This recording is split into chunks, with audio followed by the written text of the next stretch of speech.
Сабагыбыздын темасы Молдонияз, анын өмүрү жана чыгармачылыгы. Өмүрү кыргыз адабиятында эң табышмактуу чыгармачыл адамдардын бири Молдонияз Эрназар уулу. Колдоор маалыматтарга таянсак, ал 1823 жылы Кадамжай районунун Кызылбулак айылында жарык дүйнөгө келген. Молдонияз араб, фарсы, чагатай тилдерин жакшы билген жана ошол тилдерде жаза билген билимдүү адам болгон. Акын кыргыз жергесин дээрлик кыдырып чыккандыгы чыгармаларынан көрүнүп турат. Ал өз учурундагы атактуу манаптарды, эл бийлеген көрүнүктүү адамдарды жакшы билген экен. Алсак, бул ырында балачылык мастыкта, жаңы өспүрүм жаштыкта, барбаган жерим калбады, аркада калган марттардын албаган жерим калбады, көздүн нуру барында көрбөгөн жерим калбады деп жазат. Бул ырсаптарында эле акындын эл жерди көп кыдыргандыгы көрүнүп турат. Өзүнүн өмүр таржымалы сыяктуу санаттарында Молдонияз Анатай менен Тайлактын балдарынан баштап Курманжан датка менен Шабданга чейинки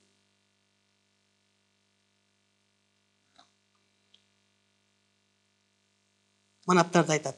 Токмок менен талас,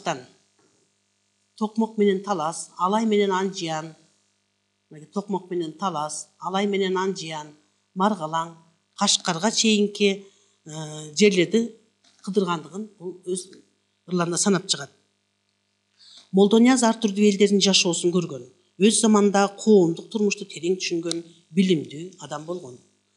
Акындын тагдырынын табышмактуулугу, өз доорунда ушунча элди жерди аралап жүргөн адам кийин совет бийлиги учурунда ың-жыңсыз, дайынсыз болуп жоголуп кеткендигинде.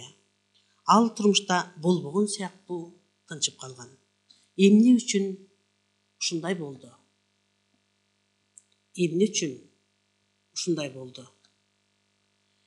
Мунун биринчи себеби элдик өзек чыгармачылыкты, акындардын чыгармаларын жыйноо, нукура илимдин биринчи себеби элдик өзек чыгармачылыкты кыскартып берип койдум. Элдик өзек чыгармачылыктарды, акындардын ырларын жыйноо, нукура илимдин деңгээлине көтөрүлө алган эмес. Ал эми экинчи себеби Молдонияздын чыгармалары көп жагынан советтик бийликтин кызыкчылыгына туура келген эмес.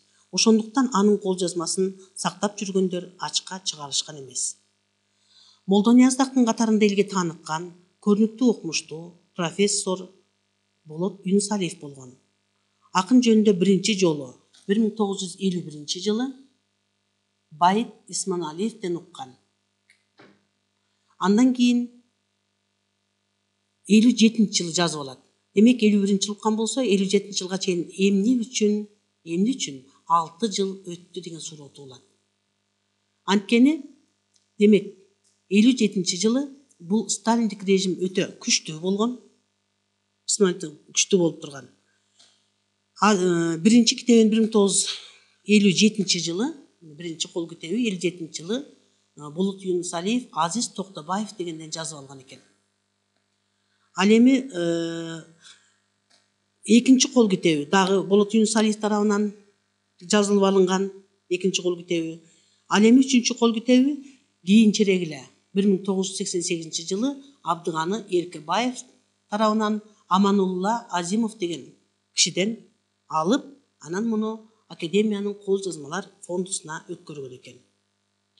Ушулардын мына ушул Молдонияздын чыгармаларынын баары биринчи, экинчи, үчүнчү кол китептеринин баардыгы чогултулуп, жыйналып, мунун баардыгы иретке салынып, иреттелип туруп, анан 1993 жылы Омур Сооронов тарабынан Молдонияз Санат Дигарастар деген ат менен ушул китептин баардыгы басмадан чыгып өзүнчө китеп болуп чыккан.